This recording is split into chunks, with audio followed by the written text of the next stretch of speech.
आरव नाम का एक बेहद जिज्ञासु और सपने देखने वाला लड़का अपनी स्कूल लाइब्रेरी में रोज घंटों बिताता था, लेकिन उसे एक समस्या हमेशा परेशान करती थी।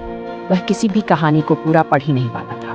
बीच में ही उसका मन भटकने लगता था। एक दिन जब लाइब्रेरियन मैम नई किताबें सजा रही थीं, तभी आरव की नज़र एक पुरानी हल्की नीली चमक छोड़ती हुई सुनहरी किनारों वाली बुकमार्क पर पड़ी, जिस पर एक अजीब सा चिन्ह बना था। मैम ने कहा, ये बहुत प्राचीन है, इसे संभाल कर रखना। और आरव ने उसे अपनी किताब में रखते ही अचानक एक तेज रोशनी महसूस की और वह पल भर में कहानी की दुनिया में पहुंच गया, जहां चारों तरफ हरी भरी घास, चिड़ियों का संगीत, जादुई रोशनी और बात करने वाले जानवर थे। तभी एक घबराया हुआ खरगोश उसके पास आया और बोला, जल्दी चलो, रानी परी परेशान है, उसका जादुई रत्न चोरी हो गया है और बिना उस रत्न के हमारा पूरा जंगल अंधकार और उजाले में फंसा हुआ है।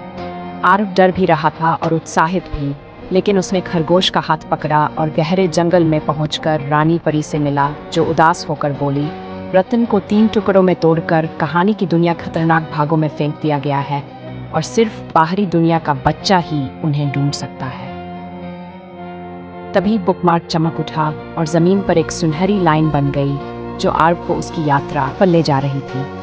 पहला पड़ाव था हंसते पहाड़, जहां हर पत्थर, हर पेड़, हर बादल लगातार हंसता रहता था और वहां पहरा दे रहा एक विशाल पांडा आरव को तब तक आगे नहीं जाने देता जब तक वह उसे एक मजेदार चुटकुला न सुना दे। बड़ी मुश्किल से आरव ने एक चुटकुला सुनाया और पांडा हंसते हंसते लुढ़क गया, जिसे पहला रत्न का हिस्सा दिखाई दिया।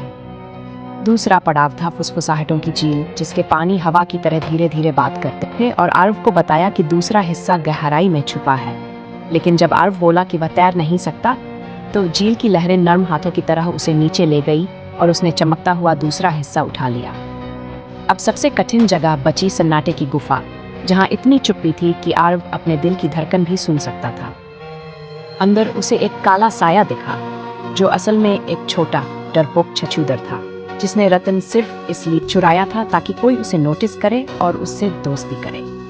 आरव ने दयालुता से उसे समझाया कि प्यार और ध्यान चोरी से नहीं मिलता, और छछूदर शर्माकर आखिरी टुकड़ा लौटा देता है। जैसे ही आरव तीनों हिस्सों को जोड़ता है, पूरा जंगल सोने जैसी रोशनी से चमक उठता है, फूल खिलने लगते हैं, सूरज और चांद का संतुलन वापस आ जाता है और रानी परी खुशी से उसे धन्यवाद देकर कहती है कि उसकी बहादुरी, दयालुता और समझदारी ने जंगल को बचा लिया। अचानक बुकमार्क फिर चमका और चप। आरव लाइब्रेरी में अपनी किताब के सामने था। अब भी उसका बुकमार्क सुनहरी रोशनी छोड़ रहा था। आरव ने मुस्कुराकर किताब को सीने से लगाया और धीरे से कहा, कहानियां सिर्फ पढ़ने के लिए नहीं होती, कभी कभी वे आपको खुद में खींचकर असली जादू दिखाती हैं।